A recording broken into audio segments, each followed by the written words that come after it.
Hi என் அன்பான உறவுகளே. இன்னைக்கு நான் இப்போ கொஞ்ச நேரத்துக்கு முன்னாடி அம்மா வீட்டுக்கு போயிருந்தேன். நான் காலையிலேருந்து ரொம்ப பிஸியாக இருக்கேன். ஸோ அம்மா வீட்டுக்கு போயிருந்தேன். நான் செல்லுலாம் இன்னும் திறந்து பார்க்கவே கிடையாது. அம்மா வீட்டுக்கு போயிருந்தேன். அம்மா போன உடனே உள்ளே போனோடனே எங்கள் அம்மா ஒரு வார்த்தை சொன்னிச்சு. டக்குன்னு சாமி கும்பிட்டுட்டு இருந்தாங்க. கும்பிட்டுட்டு ஏம்மா ஏத்தா நீ நீ இந்த நியூஸ்லாம் பார்த்தியா? நம்ம ஐயாவை பற்றி ஏதோ தப்பு தப்பாக எவனோ பேசியிருக்கானாம்ல, அதெல்லாம் கேட்டியா அப்படின்னு சொல்லி கேட்டுக்கிட்டே இருந்துச்சு. இல்லையம்மா, நான் இன்னும் செல்லாம் பார்க்கவே இல்லையே, நான் நியூஸ்லாம் பார்க்கலையே. நேற்று தான் ஏதோ இந்த முக்தாங்கிற ஒரு தேர்ட் ரேட் ஏதோ பேசுகிறோன்னு சொல்லி வந்திருந்துச்சு. அதனை கூட நான் இப்போ கேட்டுட்டு கமெண்ட் பண்ணிவிட்டு வந்துட்டேன். மற்றபடி இல்லை. இன்றைக்கி ரொம்ப பேசியிருந்தானா, அதை நியூஸில் சொல்லிக்கிட்டே இருக்காங்க, எல்லாத்துலேயும் போட்டுக்கிட்டு இருக்காங்க. இப்படிலாம் பேசியிருக்காங்களே அப்படின்னு சொல்லிட்டு எங்கள் அம்மா அதை கவலையாகவே சொல்லிகிட்டு இருந்துச்சு.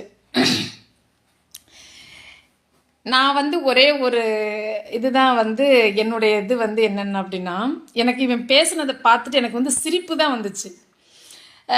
இவன் சொல்கிறது மாதிரிக்கு எங்களுக்கு நாடார் சமுதாயத்துக்கு காமராஜர் ஐயா செஞ்சுட்டு போனேன், நிறையா எங்களுக்கு அள்ளி கொடுத்துட்டு போனேன்னு சொல்லிட்டீல.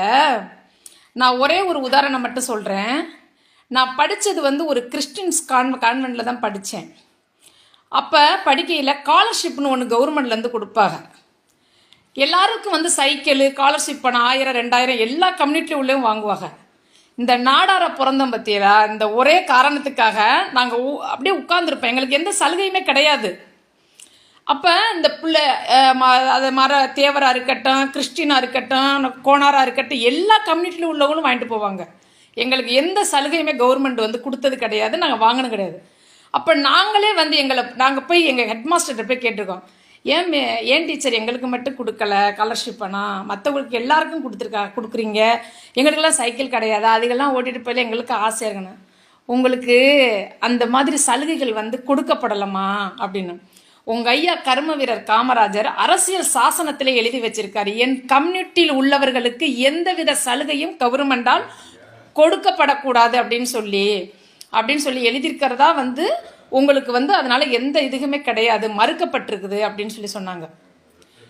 இதில் என்ன ஒரு விஷயம்னா, நாங்கள் தராசு பிடிச்சி பனை ஏறி கல் இறக்கி பதனி இறக்கி கருப்பட்டி காய்ச்சி இந்த மாதிரி வாழ்க்கையில் நாங்கள் உழைச்சி தான் வாழ்க்கையில் முன்னேறணும் தான் எங்கள் ஐயா எங்களுக்கு உழைப்பை மட்டும்தான் சொல்லி கொடுத்துருவாங்க. எங்களுக்காக எதுக்குமே செய்யலை. எச்ச பிச்சை நாய முக்தா நாய, அதை நீ முதல்ல புரிஞ்சுக்கோ. ஒரு ஸ்காலர்ஷிப்பு கூட அடிப்படை பேசிக்கில் கை நீட்டி வாங்காத கம்யூனிட்டினா அது இந்த நாடார் கம்யூனிட்டி தான். ஓகேவா? அது ஒரு பக்கம் இருந்துட்டு போகுது. நீ முஸ்லீம்னு சொல்கிறீல, ஜவஹர்லால் நேரு காலத்தில் பாகிஸ்தானில் உள்ள முஸ்லீம்ஸ் இந்தியாவில் குடியேறக்கூடாதுன்னு சொல்லி அன்னைக்கு பாராளுமன்றத்தில் ஒரு விவாதம் நடந்திருக்கு. அன்னைக்கு ஜவஹர்லால் நேரு அதுக்கு காகிதம் இல்லத்து கடும் எதிர்ப்பு தெரிவிச்சிருக்காரு. அந்த காகிதம் இல்லத்து யார் தெரியுமா? ஒரு முஸ்லீம். அப்போ அதுக்கு ஜவஹர்லால் நேரு கேட்டாராம் காகிதம் இல்லத்தை பார்த்து, மிஸ்டர் காகிதம் இல்லத், நீங்கள் ஒரு இஸ்லாமியர் தானே, எப்படி நீங்கள் உங்கள் மதத்துக்கு எதிராக பேசுகிறீங்க அப்படின்னு சொல்லி கேட்டதுக்கு அவர் சொன்னாராம், நான் முதலில் ஒரு இந்தியன், என் நாட்டிற்குள் யார் குடியமர்த்தப்பட வேண்டும், யார் என்ன பாதுகாப்பு வேண்டும்ங்கிறது எனக்கும் என் மக்களுக்கும் உண்மையாகவும் உறவாகவும் இருந்தால் மட்டும்தான் அதை ஏற்றுக்கிற முடியும் அப்படின்னு சொல்லி சொன்னாராம். இதிலிருந்து என்ன தெரியுதுன்னா, உண்மையான முஸ்லீம்னா காகிதம் இல்லத்தை தான் சொல்லணும். நீ முஸ்லீம்ங்கிற போர்வையில் கண்டவன்ட்டை பணத்தை வாங்கிக்கிட்டு யாரை பேசணும் யாரை பேசக்கூடாது அப்படி விஜய் மாநாட்டில் மதுரையில் நடக்குது. அந்த மாநாட்டுக்குள்ளே நீ போய் தண்ணி இல்லை, செருப்பு இல்லை, செங்கல் இல்லைன்னு சொல்லிட்டு வெகு பார்த்த விஜய் தொண்டர்கள் ஃபுல்லாக உன்னை செருப்பால் அடித்து வெளியில் விரட்டிலையா? அந்த வீடியோ நாங்கள் எல்லாருமே பார்த்தோம். 5க்கும் 10க்கும் அல்லாடி பிச்சை எடுக்கிற பிச்சைக்கார நாய் நீனு. எங்கள் நாடார் கம்யூனிட்டியை பற்றி, எங்கள் நாடார் தலைவரை பற்றி, எங்களுடைய ஐயாவை பற்றி நீ இவ்வளோ கேவலமாக பேசுவியா? நீ சரியான ஆம்பளையாக இருந்தால் நேருக்கு நேரம் எங்கள் ஆளுகளை கூப்பிட்டு வச்சு பேட்டி எடு. அப்பா முன்னாடி கேள்விகளை நீ என்னமோ பார்த்த மாதிரி. நீ ஒரே ஒரு விஷயம் தெரியுமா உனக்கு? வால்பாறையில் இருந்து ஒகேனக்கல் போகிற வரைக்கும் ஒவ்வொரு இடத்துலையும் அணைக்கட்டு இருக்கும். ஒவ்வொரு இடத்துலையும் அதில் ஃபுல்லாக பார்த்தீங்கன்னா பெருந்தலைவர் காமராஜரால் கட்டப்பட்டது, பெருந்தலைவர் காமராஜரால் கட்டப்பட்டதுன்னு சொல்லி போட்டிருப்பாங்க. அப்போ அதுக்கப்புறம் அரசியல்வாதி யாருமே அணைக்கட்டு கட்டலையான்னு சொல்லி நான் எங்கள் வீட்டுக்காரை பார்த்து கேட்டேன். தெரியலையே அப்படின்னு சொல்லி சொன்னார். புரிஞ்சா முக்தா நாய? சரி, அது ஒரு பக்கம் இருந்துட்டு போகுது. எங்க ஐயா கட்டின அணைக்கட்டுல இருந்து நின்றுகிட்டு இன்னைக்கு உள்ள அரசியல்வாதி கதர் வேஷ்டியும் கதர் சட்டையும் போட்டு பூவள்ளி தூவி தண்ணியை திறந்து விடுறாங்க. யாரும் ஒரு செங்கலை கூட இது வரைக்கும் நட்டது கிடையாது. சொல்றது புரியுதா?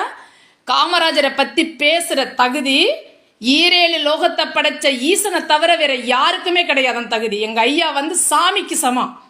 இன்னொரு தடவை இந்த மாதிரி நான் வந்து சொற்ப பணத்தை அந்த பணம் என்ன கேள்நாய நாங்களே பிச்சை போடுறோம். எவ்வளோ பேருக்கு உழைச்சி சாப்பாடு போடுறோம். என்ன அதுக்காக வந்து உனக்கு நீனு கேட்டால் உனக்கு தந்துட்டு போகிறோம். காசு வேணா கேள்நாய. அதுக்காக வந்து ஒரு கடவுளுக்கு சமமான மனிதரை போய் பேசாத. என்ன கர்ப்பிணி பெண்களை கழுத்து நெரிச்சு கொள்றதும் இது கள்ளச்சாராயத்தில் தாலி வைக்கிறவங்க வாழ்கிற அரசியல்வாதி தான் இன்னைக்கு இருக்கிறவங்க. எங்கள் ஐயாலோட வந்து தயவு செய்து வந்து யாரையும் ஒப்பிட்டு பேசிடாத. ஒரு மூச்சு காத்துல கூட அந்த மாதிரி துரோகமாக நினச்சி பேசிடாத. ஏன்னா எல்லாரும் வந்து பொறுத்து போவோம் அப்படின்னு நினச்சிட்டாங்க. நாங்கள் உழைக்கிற ஜாதி தான், நாங்கள் உழைச்சி வாழ்க்கணும். எங்கள் எந்த வம்பு தும்புக்கும் போக மாட்டோம். அதே நேரத்தில் வந்த சண்டை அதையும் யாரும் விடவும் மாட்டோம். சொல்கிறது புரியுதா? இதோட உன்னுடைய பேச்சையும் உன்னுடைய மாமாவிலையும் உன்னோட நிப்பாட்டிக்கோ. உனக்கெல்லாம் நான் பதில் சொல்லணுங்கிற அவசியம், நாங்கள் பதில் சொல்லணுங்கிற அவசியமும் எங்களுக்கு கிடையாது.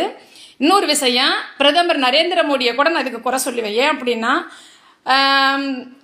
நம்ம காஷ்மீர் எல்லையில் வந்து பாகிஸ்தான் தீவிரவாதி உள்ள நுழையக்கூடாது தானே அவளை பாதுகாப்பு போட்டிருக்காருல்ல. அப்போ பாதுகாப்பு சரியில்லைன்னு தானே சொல்லுவேன். நீ தீவிரவாதி தானே, உன்னை எப்படி உள்ள விட்டாரு?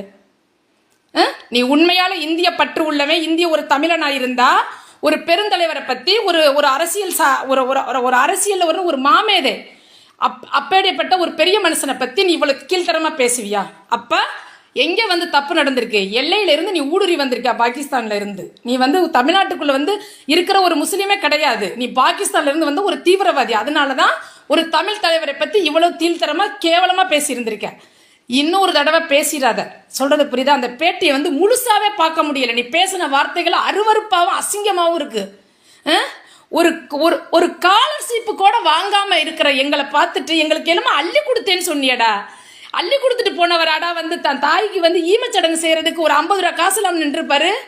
சி, இந்த மாதிரி நாயை வந்து சட்டம் வந்து உண்மையிலே தண்டிக்கணும். இவனை கைது பண்ணுங்க தயவு செய்து. இந்த மாதிரி பேசுனதுக்கு என்ன ரீசன்ங்கிறத முதல்ல தயவு செய்து சட்டத்துக்கு முன்னாடி நிப்பாட்டி கேள்வி கேளுங்க. வைக்கிறேன்.